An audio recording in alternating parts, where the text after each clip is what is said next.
आशुर खाने व दीगर वक्फ इमलाक की हिफाजत के लिए हमारी जिम्मेदारियां क्या है, इस ताल्लुक से मैं उवैस बिन आमिर मस्जिद के सेक्रेटरी जनाब राशिद सिद्दीकी साहब से गुजारिश करूंगा कि इस ताल्लुक से हमारी रहबरी करें। अस्सलाम वालेकुम। जैसे भी आपने मौजू सुन चुके हैं कि औरंगाबाद शहर के अंदर अल्हम्दुलिल्लाह 500 से ज़्यादा मसाजिद जो आबाद है, रिकॉर्ड के मुताबिक 17 से ज़्यादा गैर आबाद है, 4 शहीद है और 2 गुमशुदा है।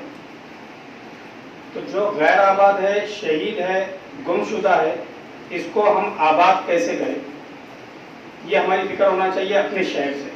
आने वाले लोग तो अल्हम्दुलिल्लाह कोई हैदराबाद से, कोई पूना से, सब, मगर जिम्मेदारी ये है कि आज ये पहली मीटिंग, ये पहला प्रोग्राम औरंगाबाद शहर में हो रहा है और औरंगाबाद शहर की खासियत तारीखी एतबार से भी है, सियासी एतबार से भी है, मजहबी एतबार से भी।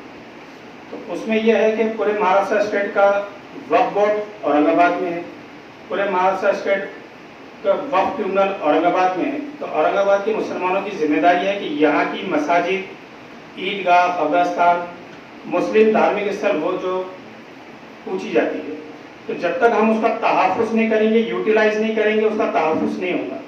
सिर्फ तहफ़्फ़ुज़ का नारा लगाने से या तहफ़्फ़ुज़ के बारे में बातें करने से, मीटिंग लेने से, छोटा सा अवेयरनेस प्रोग्राम करने से नहीं होगा।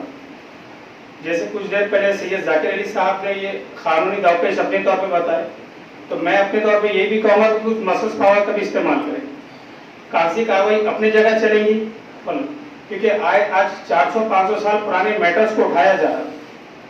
एक फलानी आपकी बाबरी मस्जिद पिटीशन के मामले में जो शर्मनाक वाक़या हो चुका, अब वो सेम रिपीट ज्ञानवापी के मामले में हो रहा है। तो क्या हम अपने शहर से एक नई तहरीक लेकर अपनी मसाजिदों को जो आबाद है वहाँ से गैर आबाद को, शहीद को और गुमशुदा को आबाद क्यों नहीं कर सकते? जब तक हम अल्लाह के घरों को आबाद नहीं करेंगे, अल्लाह आपके और मेरे घरों को आबाद नहीं करेगा। वक्त की मिल्कियत नहीं बचेंगी, लोगों का घर नहीं बसेगा, जरूरतमंद की जरूरत पूरी नहीं होगी। हर शख्स, हर आदमी अपनी जमात, अपनी एनजीओ, अपने मुत्तफ़िक़ा और अपने मसलक के तहत जुड़ा हुआ है, मगर मकसद के तहत कोई जुड़ा हुआ नहीं है। तो मेरा आप सबसे गुजारिश एक रिक्वेस्ट के तौर पर यह है कि चाहे वो सियासी पार्टी हो, चाहे वो मजहबी ग्रुप हो, चाहे वो मिली तंजीमें हो या एनजीओ, हर एक अफराद एक मस्जिद की जिम्मेदारी ले, अपने शहर, अपने एरिया, अपने गढ़ से, अपने वार्ड की शक्ल में एक बंदा खड़े हो, 11 लोगों की कमेटी बनाए, अपने नज़दीक की एरिया की वो जो गुमशुदा है, शहीद है, मिसिंग की शक्ल में या वीरान की शक्ल में, उसकी जिम्मेदारी ले, उसको आबाद करें। वो चीज़ आपके हाथ पर मजबूत होते हैं तो आप उसकी बाकी की प्रॉपर्टीज़ पे काम कीजिए, खुली ज़मीनात के मामले में काम कीजिए। वो लोग जो ऑलरेडी वक्फ की ज़मीन पे बैठे हुए हैं, वो उसको रेगुलाइज कैसा करें, जो मांगना चाहते हैं उसके लिए भी लोग आए हुए हैं, लीगल एडवाइस बताएंगे, सब करेंगे। तो कहने का कुल मकसद ये है कि वक्फ मिल्कियत के बारे में बातें अपनी जगह है, प्रैक्टिकल करने की जरूरत है। तो कानूनी दावपेश अपनी जगह और प्रैक्टिकल अपनी जगह। तो आप सभी से मैं माज़रत ख़्वाह हूँ कि मैं ज़्यादा स्पीकिंग वगैरह नहीं कर सकता, तो जितना मुझे इल्म था मैं वो बता चुका। बाकी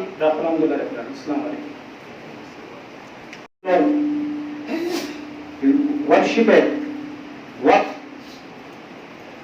ऑलवेज वक्त सुप्रीम कोर्ट का जामिया फैसला, वक्त इमलाक की हिफाजत और इसके मतलूबा कागजात की तकमील किस तरह करें, इस ताल्लुक से पूना से तशरीफ आए हमारे खास मेहमान जनाब सलीमुल्लाह साहब से मेरी अदबन गुजारिश है कि वो रहबरी फरमाए। ये राशिद साहब जो उन्होंने शुरू किया है उसके लिए आपने अपना वक्त देना चाहिए। वो तो आगे बढ़ रहे हैं, सिर्फ आप उनको आपको एक मॉरल सपोर्ट, सबसे बड़ी बात है कि वक्त नहीं दिया कुछ जैसे कि मॉरल सपोर्ट भी इंसान को जब दिया जाता है तो इंसान काम करने की उम्मीद पड़ जाए। तो मैं अभी खास तौर पर आपको बताऊंगा कि डॉक्यूमेंटेशन कैसा होता है अपने महाराष्ट्र में। सबसे दिक्कत की बात है हमारे पास डॉक्यूमेंट्स। तो डॉक्यूमेंट्स में है कि हमारे महाराष्ट्र के अंदर गवर्नमेंट ने 2016 में GR आ रहा है, 4 अप्रैल 2016 में जितने वर्क प्रॉपर्टी उसके ऊपर वर्क प्रतिबंधित सत्ता प्रकार लगाने। अब इसके मायने क्या है कि जो प्रॉपर्टी जिस वक्त ट्रस्ट के नाम पे है उसमें से मुतवल्ली के नाम हटा दो। होता है कि मुतवल्ली के नाम रहने से प्रॉपर्टी के ऊपर मुतवल्ली उसको बेचने की कोशिश करता था, इस पे देने की कोशिश करता, ट्रस्ट का नाम रहते हुए, इसलिए सिर्फ उस ट्रस्ट का नाम आना चाहिए और उसके ऊपर रिमार्क आना चाहिए वक्त प्रतिबंधित सत्ता प्रकार। जब भी अभी ऑनलाइन है, जब भी वो कोई उसको किराए पे देना है, खरीद फरोख्त करना है तो रेट लाइन आ जाती तो होल्ड होता है। तो हमारा पहला काम है कि हमारे प्रॉपर्टी के ऊपर वक्त प्रतिबंधित सत्ता प्रकार आया ही नहीं आया। अगर नहीं आया तो आगे तहसीलदार को अपना रेवेन्यू रिकॉर्ड दिखाकर इसको 2016 का GR लगाकर दिखाना है कि हमारी प्रॉपर्टी के ऊपर वक्त प्रतिबंधित सत्ता प्रकार में, जब जाके हमारी प्रॉपर्टी मुकम्मल तौर पर कानूनन बच जाती, बेच नहीं सकता इंसान। पूरे औरंगाबाद में क्या हो रहा है मदी की देखो, सिर्फ अपने मोहल्ले में एक अगर मस्जिद है, दरगाह, तो उसके बारे में सोचिए, उसके बारे में डॉक्यूमेंट इकट्ठा कीजिए, उसका रेवेन्यू रिकॉर्ड इकट्ठा कीजिए, ताकि आपको खुद को पता, और उसी मोहल्ले में उसी मस्जिद के ट्रस्टी को सवाल पूछो आप क्या कर रहे हो। अगर उसकी प्रॉपर्टी इतनी है तो, उसकी दुकान है तो उसका क्या होगा। हमें अपना सवाल करना शुरू करना चाहिए। हम सवाल नहीं कर रहे, हम सिर्फ किस्सा वही कर रहे। तो जब जाकर हमारे नौजवान उनको सवाल करेंगे, जब जाकर इस समझ में आए, और जब जाकर हम जागृति अभियान जो कर रहे उसको एक मजबूती आ जाएगी। आज दिल्ली में क्या हो रहा है, लखनऊ में क्या हो रहा है, यूपी में क्या हो रहा है, वो अपनी जगह हो रहा है, वहां के लोग हल करेंगे, हम अपनी जगह से हल करना शुरू करेंगे। औरंगाबाद से शुरू हो जाएगा, अहमदनगर पहुंचेगा, भीड़ पहुंचेगा, पुणे पहुंचेगा, इस तरह से कारवा बढ़ता जाएगा। लेकिन बॉम्बे, हम भी बॉम्बे की फिक्र करेंगे और हम पुणे से औरंगाबाद भी फिक्र करेंगे, कोई मतलब नहीं। एग्जाम्पल मैं ये कहूंगा कि हुआ यही कि कोई चीज है पुरानी, एक मटका है, तांबा पित्तल सोने का जिसका रहेगा, पुरको नहीं खरीदा, उसकी एक रसीद है हमारे पास और हम कहते हैं सोने का है। लेकिन हम क्या कह रहे, हमें तो हम जाते हैं अदालत में इसको सोने का साबित करो।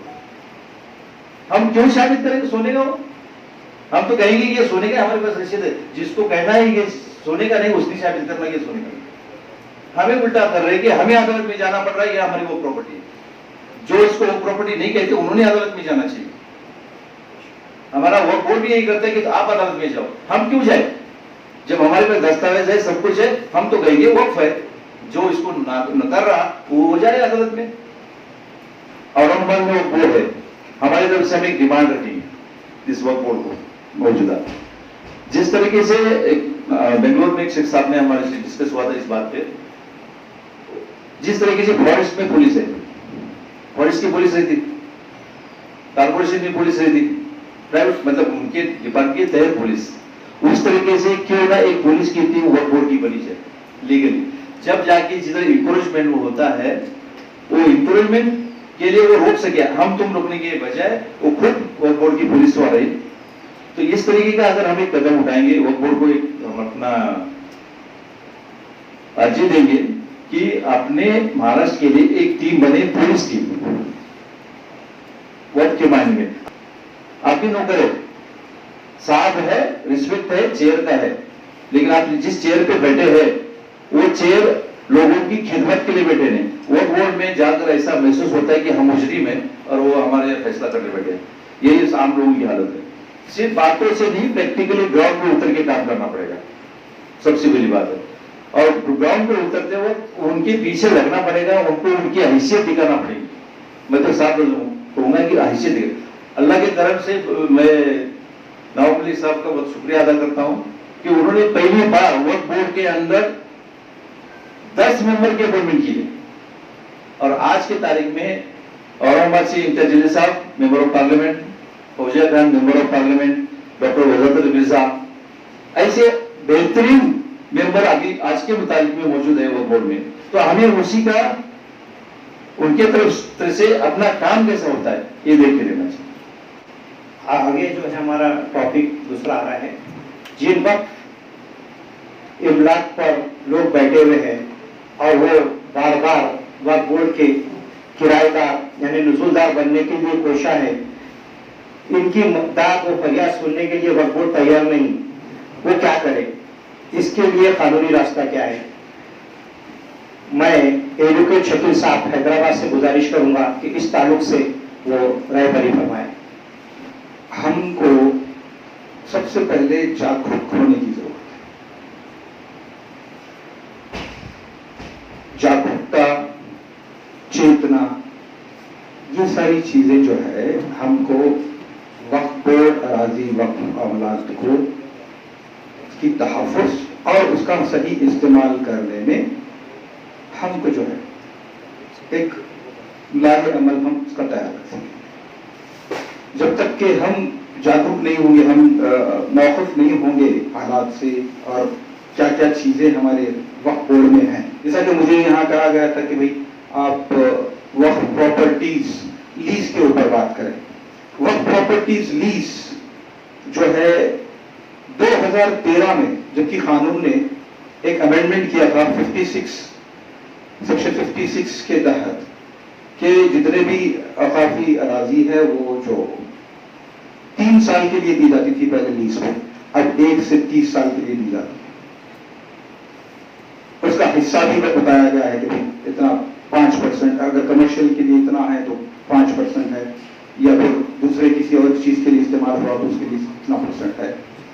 تو ہم حاصل کرنے کی کوشش کریں، اور وقف پراپرٹیز جو لیز ایکٹ ہے اس کے انڈر میں جو ہے اب سیشن کمیٹی میں بھی کہا گیا تھا کہ بھائی دیکھیے کہ وقف جائیدادوں کو تحس نحس کیا جا رہا ہے۔ کچھ ایسے بھی لوگ ہیں جو کہ وقف کے جو اراضی وقف کے جائیدادیں ہیں ان کو انکریج کر رہے ہیں۔ تو آپ کے پاس ہتھیار ہے، قانون آپ کے پاس ہے، تو آپ قانون کا استعمال کریں، جانے پہلے قانون کیا ہے، تبھی آپ اس کے بارے میں کچھ بول سکیں گے، کچھ سوچ سکیں گے۔ آپ کو جانیں گے نہیں اور صرف یہ سوچیں گے کہ کوئی آئے گا بس یہاں ہمارے لیے کام کرے گا، تو یہ میں نہیں سمجھتا کہ ہم ہمارے مقصد کو حاصل کریں گے۔ تو میں یہی آپ سب کو بتانا چاہوں گا کہ بھائی، تو میں یہ چاہوں گا کہ آپ یہاں پر اگر سمجھیے کہ سب متحد ہو جائیں، سب آپ ساتھ ہو جائیں، سب لائک مائنڈڈ، سب اپنے اکٹھا ہو کر کے اگر وقف اراضیوں کو بچانے کی کوشش کریں تو میں نہیں سمجھتا کہ بھائی کوئی دشواری پیش آئے گی آپ لوگ۔ ٹاپک ہمارا دوسرا آ رہا ہے، جن وقت املاک پر زمینی مافیاؤں کا ناجائز قبضہ ہے، ان املاک پر سے ناجائز قبضات ہٹانے کے لیے قانونی راستہ کیا ہے؟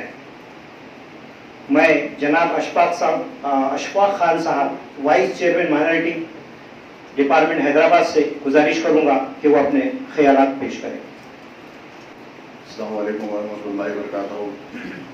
اگر ہماری جائیدادیں اگر پروٹیکٹ ہوں، وقف بورڈ کی جتنی جائیدادیں ہیں اگر وہی پروٹیکٹ ہو جاتی ہیں تو غربت کے بارے میں سوچنا ہی نہیں۔ شکیل صاحب، غربت تھوڑی سی نہیں، بالکل ہی ہم کو کسی کے پاس جا کے مانگنے کی ضرورت نہیں پڑے گی۔ ہمارے بھائی جس نے کہا کہ بھائی کئی جو سو ہمارے بہنیں مسجدوں کے پاس ٹھہر کر جو سو مانگنے کی ضرورت پڑتی ہے، لیکن ہمارا اتنا اثاثہ ہے، بلکہ سارے ملک میں جو بادشاہی حکومت 400 سال کرنے کے بعد جو جائیدادیں بچی تھی جو وقف کے انڈر میں ہے، جو اور بعد میں آج تو میں سمجھتا ہوں کہ کوئی ایسا کوئی آدمی ہوگا نہیں، بہت کم لوگ ہوں گے کہ جائیداد وقف کرنے کے پوزیشن میں ہیں۔ جو وقف کیا گیا ہے اگر ہم اس کو بچا لیں تو الحمدللہ اللہ کا بہت بڑا احسان ہوگا اور اس سے بہت سارا فائدہ ہماری قوم ملت کو ہوگا۔ تو سب سے پہلے ہم جو ہمارے نمائندے بن رہے ہیں ان سے بات کریں، ان کو بولیں کہ بھائی ہم آپ کو ایک قوم کی طور پہ ہم آپ کا نمائندہ سمجھ کے آپ کو ووٹ دیے، آپ کو اس مقام پہ لا کر بٹھائیں، تو آج آپ کی ذمہ داری ہے کہ یہ کام کریے آپ۔ اگر آپ سے نہیں ہو سکتا تو آپ سے اچھا جو آئے گا ہم ان کو موقع دیں گے۔ جو سیٹنگ میں ان سے بات کریے کہ بھائی ابھی جیسا کہ اس مسجد کا جو ایشو چل رہا بھائی کا، تو یہاں پر جو لوگ اپنے کو مسلمانوں کا نمائندہ بتا رہے ہیں، چاہے وہ کسی بھی پارٹی سے ہو، ہم ایک جو آج یہاں پر جو لوگ بیٹھے ہوئے پھر ایک دوسرے تک پہنچ کر ایک بڑا جو اس سے ڈیلیگیشن لے کر ان کے پاس جائیں گے، بھائی اس کا کرنا کیا ہے، آپ کچھ کرتے ہوئے نہیں، پھر آگے پھر 5 سال دیکھتے دیکھتے ختم ہو رہے ہیں، پھر بھی ختم ہو جائیں گے۔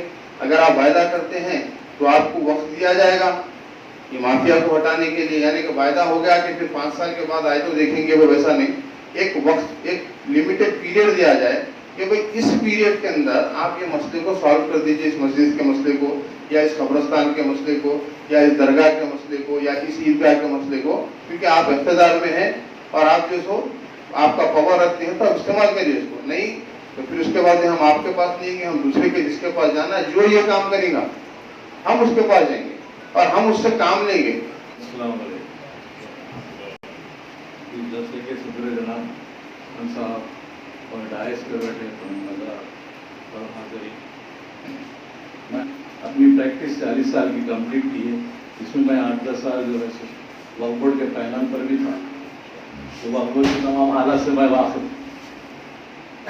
मैं वक्त का एडवोकेट होता और जब वो फाइल कोर्ट के सामने निकलती थी, कोर्ट का भाई आपके तो आप तो वक्त के वकील हैं और आप बतलाइए आपकी फाइल और आपके डॉक्यूमेंट्स कैसे हैं। होता ये था कि वहाँ के स्टाफ के लोग उस फाइल को दबा देते थे, वो पार्टीज होते वो जाकर उनको मिलते थे तो उनका हाथ गर्म करना और वो लोग दबा देना, जिस केस वो केस हम हार जाते वक्फ बोर्ड के वकील होने के बाद, जबकि वो प्रॉपर्टी वक्त की होती। तो ऐसे कई वजूहत है, जैसे कि जहाँ हमने कहा कि मुतवल्ली की जो डेफिनेशन है वो वक्फ एक्ट के अंदर भी दी हुई है। मुतवल्ली he is the only manager, जैसे कि होटल का है या कोई दुकान का है, कंपनी का है, he have to work for that. अगर वो करने का उसको निकाल के भी फेंक सकते। अब यहाँ जरा हमने कहा कि भाई हेरिडिटरी मुतवल्ली, फैक्ट है वो हेरिडिटरी मतलब सिलसिले से सिंस द बिगिनिंग जो निजाम हुकूमत ने निजाम के कहते उस टाइम में डॉक्यूमेंट बना के, that document is called as मुंतखब। अपने पास जो मराठवाड़े के अंदर है जितने मेरे वक्फ प्रॉपर्टीज के डॉक्यूमेंट है मुंतखब, और मुंतखब में नाम दिया जाता है, उसके बाद उसके सिलसिले से जो है that is why it is called the hereditary मुतवल्ली। अब उसके अंदर if he is not working properly he can be removed, it is the fact. और ऐसा हुआ भी है, हमने किया भी है। और लोग क्या करते थे प्रॉपर्टी में, जैसे वहां पे कहा कहानी अपने पास महाराष्ट्र अपने वहां 7 बार है, वो डॉक्यूमेंट पे जो होता है नाम पहले जो है सो मुतवल्ली का लिखा जाता था, फर्स्ट कॉलम एज ओनर, और बाद में अदर साइड कॉलम जो था उसमें जो है सो दरगाह का या मस्जिद का नाम लिखा जाता। लेकिन 1975 में अपने डिविजनल कमिश्नर जो औरंगाबाद के, उन्होंने डिसीजन लेकर उन्होंने जो है सो एक जो है सो रेजोल्यूशन पास किया है और एक सर्कुलर निकाल के थ्रू आउट महाराष्ट्र मराठवाड़ा ये 8 जिलों के लिए। उसके बाद से जो नामा जो थी मुतवल्ली की उसको ओनरशिप से निकाला गया है और उनको अदर राइट्स कॉलम में डाला गया है, और यहाँ पर मस्जिद या दरगाह जो भी इंस्टीट्यूट है आप उसका नाम लिखा है। तो इसमें है इंशाल्लाह हम भी आपको काफी मदद करेंगे कानूनी एतबार से, और अपनी बोलने का जो मौका दिया इसके लिए मैं आप सबका शुक्रिया अदा करता हूँ। Thank you. टॉपिक की जानिब बहुत सी वक्फ इमलाक आज भी बेमसरफ यानी खाली पड़ी है, जो हजारों एकड़ पर मुश्तमिल है। इस पर मुस्तहिकीन को बसाने का क्या तरीका है? मैं हैदराबाद से आए हुए उस्मान साहब अल हाजिरी साहब हैदराबाद से गुजारिश करूंगा कि वो हमारी रहबरी फरमाएं। अल्हम्दुलिल्लाह, ये गुजारिश करने आया हूँ कि जो हाल यहाँ सुनने में आ रहा है, जो एक 5-6 दिन पहले एक वीडियो हमने देखा, एक मस्जिद में खिंजीर बैठे हुए हैं और मस्जिद गिरी हुई है और कब्रिस्तान में खिंजीर फिर रहे हैं। ये दास्तान एक जगह नहीं है, सारे हिंदुस्तान भर का हाल ये है। तमाम मुल्क में अगर सबसे कमजोर कोई इदारा है तो वक्फ का इदारा है, और हमारी कोई पुरसाने हाल नहीं है। अगर कोई एक्टर आ रहा है, कोई जज्बाती तकरीर करने के लिए कोई आ रहे हैं, तो हजारों लोग जमा हो जाते हैं। मुसलमान नाम के पेपर पर बहुत अमीर है मुसलमान, हिंदुस्तान में सबसे ज्यादा अगर अमीर है आज भी कागजों की बुनियाद पर मुसलमान। मौजूदा चीफ मिनिस्टर हमारे मुसलमानों को इस नाम पे ये बताना जरूरी है आप लोगों को, मुसलमानों को तमन्नाओं में उलझाया गया हूँ, खिलौने दे के बहलाया गया। हमारे साथ एक वोट बैंक की तरह काम किया, आज भी वही हो रहा है हमारे साथ। बोले कि सुप्रीम कोर्ट में जैसे ही तेलंगाना तश्कील पाएगा, जो एफिडेविट गवर्नमेंट की जानिब से, जब आंध्र प्रदेश गवर्नमेंट थी, हम तेलंगाना तश्कील पाते वापस ले लेंगे। तेलंगाना तश्कील पा गया और तो लड़ाई झुकी, तो जैसे पेशरो लड़ रहे थे वक्त के खिलाफ। वक्त भी मालूम है गवर्नमेंट का इदारा है, गवर्नमेंट के खिलाफ लड़े। वो किसी शायर ने कहा कि वो एक हो जाए तो बन सकते हैं खुर्शीद मुबीन, वरना इन बिखरे हुए तारों से क्या काम बने। हमारी लड़ाई गैरों से ज्यादा अपनों से है। ये लड़ाई हमारी अपनों से है, अपनों के खिलाफ जो लोग यानी वक्त का इस्तेहसाल कर रहे हैं, वक्त को तबाह कर रहे हैं, उनके खिलाफ हम सबको जमा होना है। जहां से जागे वही समझ रहा है, हो गए बहुत सो गए हम लोग। जागिए और अपनी जायदादों का दिफा कीजिए और इसको सही मकसद के लिए इस्तेमाल कीजिए। और इसमें कोई कानून के खिलाफ नहीं जाना है आपको, कॉन्स्टिट्यूशन के खिलाफ नहीं जाना है आपको। आप लोगों को हक है अल्लाह के फजल से, आप लोग दिफा के लिए उठिए, किसी को नुकसान पहुंचाने के लिए नहीं, वक्त के दिफा के लिए। ये हमारा हक है, हमारे गरीबों का हक है, उनका जो बेयारो मददगार है, यतीम है, जिनके कोई नहीं है, उन लोगों के लिए ये जायदाद वक्फ है। इसके लिए आप लोग उठिए। बड़ा दुख हुआ, तकलीफ हुआ। मेरा सीधा सवाल ये है कि हैदराबाद के अंदर, तेलंगाना के अंदर बहुत बड़ी ताकतवर मुस्लिम लीडरशिप है, मैं नाम देना नहीं चाहूंगा, क्या आप उनके पास नहीं गए कि आपका उनको मदद नहीं? इजाजत है मुझे इजाजत है भाई, उनका मैं खासुल खास था। आप भी नाम ले रहे हैं, मैं भी नाम ले रहा हूं, आप भी समझ जा रहे हैं। उनका जानिसाब था, उन लोगों के लिए बहुत काम किया।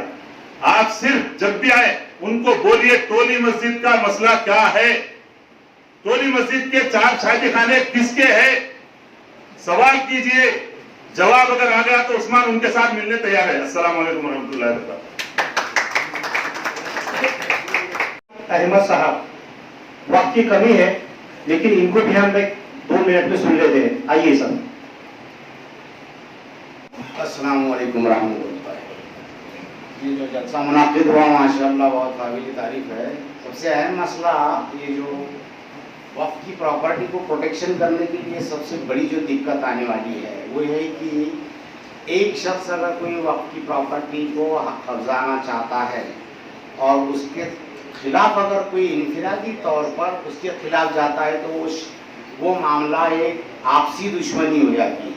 तो लिहाजा मैं सबसे अहम मशवरा ये दिलाना चाहूँगा कि हर ज़िला या शहर सतर के ऊपर मालमत्ता सुरक्षा अभियान ट्रस्ट कायम किया जाए, जिसके अंदर अच्छे से अच्छे जिम्मेदार लोग, जिसमें ना कोई पार्टी वालों का ताल्लुक हो, ना किसी जमात वालों का ताल्लुक हो, ना कोई फिरका वाले का। तो ये ट्रस्ट जिस वक्त कायम हुआ तो हम इज्तिमाई तौर पर प्रॉपर्टी को सेव करने के लिए अच्छी तरह से writ petition, junior court, senior court, high court, supreme court, whatever या ट्रिब्यूनल है, तो वहाँ पर हम पहुँच सकेंगे। एक्चुअली बेसिकली तौर पे ये देखा गया था कि वक्त ट्रिब्यूनल के बाद की केस नॉन अपीलेबल थी, लेकिन अब जो अमेंडमेंट करने जा रहा है तो वो तो अपीलेबल सुप्रीम कोर्ट तक भी रहेगी या और भी कुछ रहेगी। लिहाजा मैं चाहूँगा कि हर शहर के अंदर एक ट्रस्ट कायम हो और उस ट्रस्ट का रियासती सतह के ऊपर फेडरेशन हो, फिर रियासती तौर से वो फेडरेशन एक बड़ा फेडरेशन इंडिया लेवल पे बन सकता है इंशाल्लाह। मैं सदर साहब से गुजारिश करूंगा कि वो सदारती खुतबे से नवाजें। अस्सलाम वालेकुम। एक भाई उन्होंने सवाल किया था कि वक्फ से जब कहा जाता है कि कुछ आप गरीबों के लिए मकान लेते हैं तो वो वाकिफ मंशा वाकिफ की तरफ इशारा करते हैं। तो मैं आपको बताना चाहता हूँ कि आपने सुना होगा कि नॉलेज इज पावर। आप नॉलेज हासिल कीजिए। एक नॉलेज ये है कि वक्फ एक्ट की एक दफ़ा है 32 की एक सब दफ़ा है 4। वो ये कहती है कि वक्फ बोर्ड जिस प्रॉपर्टी को देखेगा कि ये डेवलप हो सकती है वो मुतवल्ली को इंस्ट्रक्शन देगा कि आप इसको डेवलप करें। उन्होंने कुछ चीज़ें बताई हैं, स्कूल, कॉलेज एक्सेट्रा, यानी उसमें मकान भी बन सकते हैं, उसमें गरीबों के लिए सब कुछ हो सकता है। उनसे पूछिए। मैं आपसे मतलब बहुत गुस्से कह रहा हूँ, लेकिन मेरे बहुत दिन का गुस्सा निकल रहा है। उन बदबख्तों से पूछिए कि आपने क्या एक प्रॉपर्टी डेवलप कराई है? आप होते कौन है? आप मंशा वाकिफ की मंशा की तरफ आप इशारा करने वाले। ये लोग 3187, मैं सारी डिटेल आप लोगों को दे सकता हूँ, ये है वेबसाइट पे, سب کے سامنے ہے, اب یہی میں بیٹھا ہوا دیکھ رہا تھا. 3187 پراپرٹیز وقف بورڈ کے مینجمنٹ میں ہے مہاراشٹر میں. آپ کے شہر میں 684 پراپرٹیز ہیں. ان 684 پراپرٹیز میں ایک بڑی مزے کی بات ہے, میں نے چھوٹی سی سمپل کیلکولیشن کی تھی, تھوڑا وقت میں نکال دی. تو وہ بابا جس میں ان کا آفس ہے, یہ اپنے پنچکی والے بابا, تو بابا شاہ مسافر, تو وہ اس کی جائیداد 3500 ایکڑ ہے. 3500 ایکڑ اب بچی ہے. پہلے یہ 6000 ایکڑ سے ہمارے بیابانی صاحب, راشد بیابانی صاحب کے پاس سارے کاغذات موجود ہیں. تو 3500 ایکڑ بچی ہے. وہ ایڈمٹ کرتے ہیں, ہم نے بھی ان سے نقل لے لی, سلیم بھائی نکال کے لائے, نقل ہے ہمارے پاس. اب جب ہم نے سوال پوچھا کہ بھائی اس میں ہو کیا رہا, بالکل سائلنس, ڈیتھلی سائلنس. اب آپ لوگوں کو, آپ یہاں پہ ہیں موجود, آپ کا شہر ہے, اس میں پولیس کمشنر کا آفس بنا ہے, بلڈنگ بنی ہے, اور پولیس کے کچھ آفیسز ہیں. اس میں یہ آپ کا ضلع پریشد کی بلڈنگ بنی ہوئی ہے. آپ پوچھیں کہ کیا بھائی اس کا کرایہ آ رہا ہے اتنی شاندار بلڈنگوں کا؟ نہیں, وہ کرایہ بھی نہیں آ رہا ہے. میں نے ان سے ڈائریکٹ پوچھنے کی کوشش کی, RTI لگائی, کوئی جواب نہیں آیا. تو بہت کچھ ہے, ان چیزوں کو جانیے اور جوائن کیجیے اس لڑائی میں. تو برہان پور ایک ضلع ہے مدھیہ پردیش میں. برہان پور میں نے نوٹس کیا بہت بڑی بڑی پراپرٹی, اچھا اپنے سے نہیں کیا, وہاں پہ ایک سینئر پولیس افسر سے جونیئر یونیورسٹی میں, انہوں نے مجھ سے کہا کہ بھائی صاحب آپ کی طرح میں بھی کام کرنا چاہتا ہوں, مجھے گائیڈ کریں. تو مجھے کمپیوٹر تو آتا نہیں, تو آپ نکال کے انفارمیشن دے دیں, میں کام کروں. تو سب سے پہلا ضلع میں نے برہان پور کا پڑھا. وجہ یہ کہ برہان پور میں بہت لمبے عرصے تک مسلمانوں کا بسایا ہوا شہر ہے. مغلوں سے لے کے اور اس سے پہلے فاروقی بادشاہ تھے. تو وہاں پہ میں نے دیکھا کہ 8 لاکھ ایکڑ زمین اوقاف کی ہے. بہت تعجب ہوا, ادھر لکھا ادھر لکھا, یہ وہ کچھ نہیں ہوا. پھر اس کے بعد سینٹرل وقف کونسل کے جو افسر ہیں ان کو دیا, انہوں نے کہا, میں نے ریفر کیا, کچھ نہیں ہوا. پھر میں نے دوسرے انداز سے لکھا, میں نے یہ دیکھا کہ پورے ضلع میں کتنی زمین ہے. تو معلوم یہ ہوا کہ 94% زمین جو ہے وہ اوقاف ہے. تو نہیں ہو سکتی, جو نہیں ہو سکتی کیونکہ ایک ضلع میں سڑکیں ہوتی ہیں, اسپتال ہے, اسکول ہے, سرکاری بلڈنگیں ہیں, پرائیویٹ مکان ہیں. تو 94% وقف کیسے ہو سکتا ہے؟ یہ تو ایک سائڈ کی سٹوری ہے کہ بھائی اسے ٹھیک کرو. اب جب ٹھیک کیا تو وہ جواب مجھے کل ملا. انہوں نے کہا جہاں ہیکٹیئر انہوں نے لکھا وہاں پہ ایکچولی اسکوائر فٹ ہے. تو ابھی ہم لوگ آ رہے تھے تو میں دیکھتا ہوا آیا, تو کچھ ابھی بھی ہیکٹر انہوں نے بدل دیا اور یہ لکھا کہ ہم نے یہ انٹری ٹھیک کر دی. یہ رپورٹ بھیجی گئی سینٹرل وقف کونسل میں, جنہوں نے میرا شکریہ ادا کیا کہ صاحب آپ کی توجہ کی طرف سے آپ نے جو ہم سے کہا تو یہ بات ٹھیک ہوئی. اب مجھے لگا کہ اگر اسکوائر فٹ پہ لاتے 8 لاکھ اسکوائر فٹ تو 24-24.5 ایکڑ زمین, اس زرخیز مسلمانوں کی ہسٹری کی زمین, اس میں کل 24.5 ایکڑ. تو اس میں بھی کچھ لوچا ہے. تو میں نے دیکھنا شروع کیا, میں ملا صاحب بات کرتے آ رہے تھے تو پایا کہ بہت شیبی ڈھنگ سے اس کو بدلا گیا کہ جہاں وہ تھا فٹ کیا گیا, اور اتنا جلدی میں کہ ایک جگہ چھوڑ گیا. ایک 600 ہیکٹر ابھی تک موجود ہے. انہوں نے کہا کہ صاحب سب ٹھیک ہو چکا ہے. تو اب یہ کیوں ہوا, ابھی بھی ضرورت ہے. میں وہاں کے لوگوں کو میں نے کنٹیکٹ کیا, 2-3 لوگوں کو کلیگ کیا کہ بھائی خود جا کے ویریفائی کرو وہ انٹری کس کے بیسس پر ہوئی, اور جو آپ کے اورنگ آباد ضلع کی ہے وہ جو ریکارڈ ان کے پاس موجود ہوتا ہے جب رجسٹریشن ہوتا ہے یا گزٹ کا وہ ریکارڈ ہوتا ہے, اس کی بیسس پر اس میں جو ایریا ہوتا ہے وہ چڑھاتی ہے. ہزاروں زمینیں ہیں پورے ملک میں جن میں 0.00 ایکڑ ہے. اب میں ان سے اگلا میرا سوال یہ ہوگا کہ اچھا بھائی ٹھیک ہے, میں مان لیتا ہوں 18 ایکڑ ہے, لیکن اس 0.00 ایکڑ میں بتا دوں کہ اس کے یہ زیرو کس کا ریپلیسمنٹ ہے, ایکڑ کا ہے, گز کا ہے, فٹ کا ہے, اس کا. تو لیکن یہ دیکھیے, یہ 1-2 لوگوں کے بس کی بات نہیں. وہ آج سے 7 سال پہلے کسی نے آرٹیکل لکھا تھا, بڑا ڈیٹیلڈ آرٹیکل تھا, حساب کتاب کے ساتھ ریفرنس دیا تھا سچر کمیشن رپورٹ کا. یہ لکھا تھا کہ 70% غربت مسلمانوں کی دور ہو جائے گی, لیکن انہوں نے ہر جگہ حوالہ دیا تھا رجسٹرڈ پراپرٹیز کا. वक्फ बोर्ड में रजिस्टर्ड प्रॉपर्टीज, वही हवाला स्ट्रक्चर कमीशन में दिया। तो रजिस्टर्ड प्रॉपर्टीज अगर मान लीजिए 3 हैं तो 15 अनरजिस्टर्ड है, जो हमारे लोगों ने किसी न किसी वजह से रजिस्टर नहीं कराया, तो हमारी तो जरूरत रहेगी नहीं, हमारा ऊपर बांटने वाला हाथ होगा, वो बांटने वाला हाथ होगा तो आज के जैसे हालात नहीं होंगे भाई। बहरहाल बहुत बहुत शुक्रिया। जमीनें दी गई, ये बाबा की जमीनें जो हैं बाबा शाह मुसाफिर की 1740 की, तो 1735 में 30 पाउंड लंदन का, आज 30 पाउंड 30 पाउंड, आज उसकी क्या वैल्यू है? तो निकला 2.5 बिलियन पाउंड, 2.5 बिलियन पाउंड। वो जायदाद जो उसके 5 साल बाद दी गई, आज उसकी क्या वैल्यू है? 0। यानी जिससे सामने कराया आ सकता है, आप कह सकते हैं सरकार आपको भिखारी है, आप आगे बढ़ गए, किराया तो नहीं है, कुछ किराया नहीं दिया। बहुत बहुत शुक्रिया।